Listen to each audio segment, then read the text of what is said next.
10 ans de crise requin à La Réunion, série spéciale cette semaine sur Antenne Réunion pour comprendre à 10 années d'un phénomène sans précédent. Ce soir, 2011, début de l'incompréhensible, 7 attaques, 2 morts, 2 mutilés.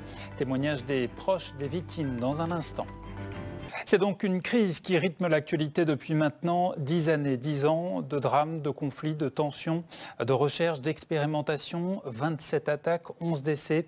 La crise requin, 10 ans d'océan fermé. Série spéciale cette semaine pour mieux comprendre comment et pourquoi cette crise a bouleversé la Réunion. Yusha Asenji et Baptiste Sisco dans un instant pour les détails.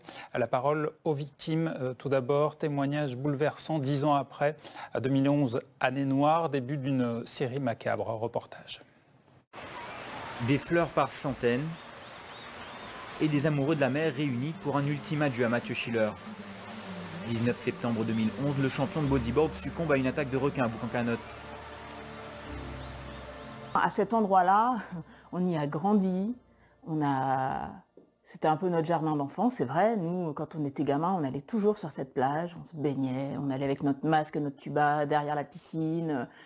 Enfin, là où il s'est fait attaquer, on y a été combien de milliers de fois et il n'y a jamais eu de problème.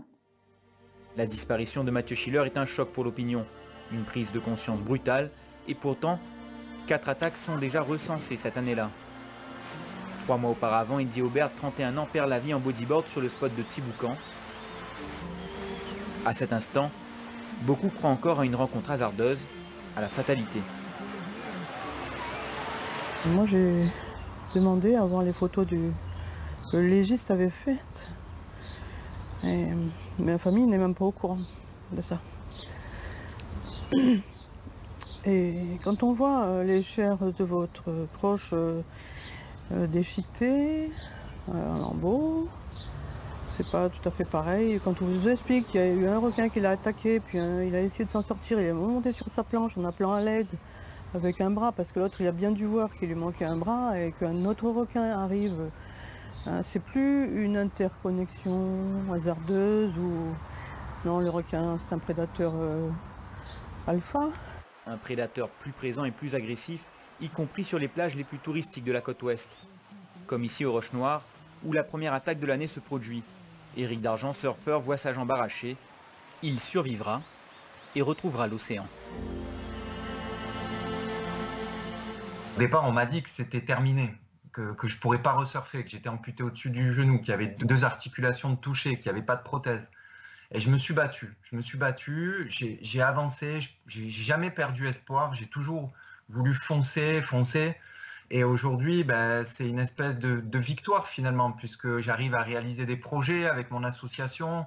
On entraîne d'autres personnes, même d'autres personnes qui ont des handicaps différents, dans des grosses vagues, dans des vagues difficiles à surfer. Je continue à avancer dans mes rêves et j'essaye de partager ça aujourd'hui. En 2011, 7 attaques sont enregistrées au total. Un triste record qui plonge la Réunion dans ce qu'on appellera désormais la crise requin. Des témoignages bouleversants à retrouver dans leur intégralité sur l'info.re et vous voyez le QR code qui s'affiche en bas à droite de votre écran pour le flasher avec votre GSM et arriver sur la page dédiée. Bonsoir Baptiste Sisco. Bonsoir. Bonsoir Yusha Asenji. Bonsoir Antoine. Vous travaillez tous les deux sur cette série pour Antenne Réunion. On a entendu ces témoignages émouvants, cette terrible année de 2011. On va revenir sur les tournages dans un instant. D'abord quelques chiffres, Yusha, des attaques, il y en a eu avant cette année noire, mais clairement beaucoup moins, beaucoup plus rarement. Oui Antoine, vous avez raison de le souligner, on parle de crise requin depuis 2011, mais bien sûr il y a eu des attaques bien avant à La Réunion. Et pour ne citer que 2 exemples, je vais remonter d'abord à 1904. On a un premier cas documenté cette année-là, il s'agit d'un homme de 16 ans qui nage à proximité d'un navire au large de La Réunion. Deuxième exemple Antoine, en 1913, ça se passe au Barachois, et bien là encore il s'agit d'un nageur qui était à l'eau pour tenter de récupérer son chapeau. Pour autant 2011, c'est vraiment un tournant très clairement. Effectivement, et ça les chiffres le confirment. 7 attaques dont 2 mortelles en 2011, c'est tout simplement du jamais vu. Alors il y a les 3 attaques dont on a parlé dans le reportage, mais il y a aussi 2 kayakistes et puis un nageur également, un adolescent, un surfeur dont on se souvient.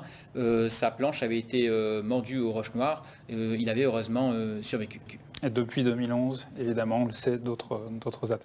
Et entre février 2011 et 2019, date de la dernière attaque, et bien là on compte plusieurs incidents, 3 à 4 en moyenne, 27 sur la période 2011-2019, dont 11 attaques mortelles. Alors c'est une moyenne, comme je dis, de 3 à 4 attaques mortelles par an. C'est presque 3 fois plus que ce qui a été observé sur la décennie précédente.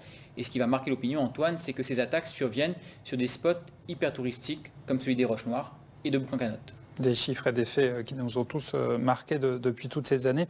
Baptiste, vous travaillez, vous, sur ce dossier pour votre mémoire. 10 ans après le début de ce qu'on appelle aujourd'hui la crise requin, c'est un sujet qui est toujours très, très sensible. Exactement, Antoine. Depuis plusieurs mois, je récolte plusieurs de ces témoignages en allant voir les familles des victimes. Et 10 ans après les premiers événements de la crise requin, il est encore très dur pour certaines personnes de s'exprimer. C'est le cas par exemple de Annick Lamandour qu'on vient de voir, qui a un courage hors norme. Ça fait 10 ans qu'elle ne souhaitait pas s'exprimer et là elle voulait parler. Mais il faut savoir aussi que c'est la passionnalisation de ce débat qui a créé vraiment un climat anxiogène et qui a entraîné certaines personnes à devoir même quitter l'île. Donc d'un autre côté, à l'inverse, certaines personnes comme Aurélie Schiller ont, elles, fait le choix de s'exprimer, de continuer de s'exprimer, de se battre, entre guillemets, pour entretenir la mémoire de leurs proches disparus. Merci Baptiste, merci Yusha également. On va vous retrouver demain pour évoquer la crise et son impact cette fois. Vous en parliez il y a un instant, Baptiste, sur la société réunionnaise et les affrontements notamment qui ont rythmé cette crise. Et puis j'ajoute que demain, le Centre de sécurité requin présentera sa stratégie, son plan d'action opérationnel pour 2021. Nous y reviendrons. C'est demain aussi que devrait, selon toute vraisemblance, être reconduit l'arrêté d'interdiction de baignade et d'activités nautiques dans l'océan.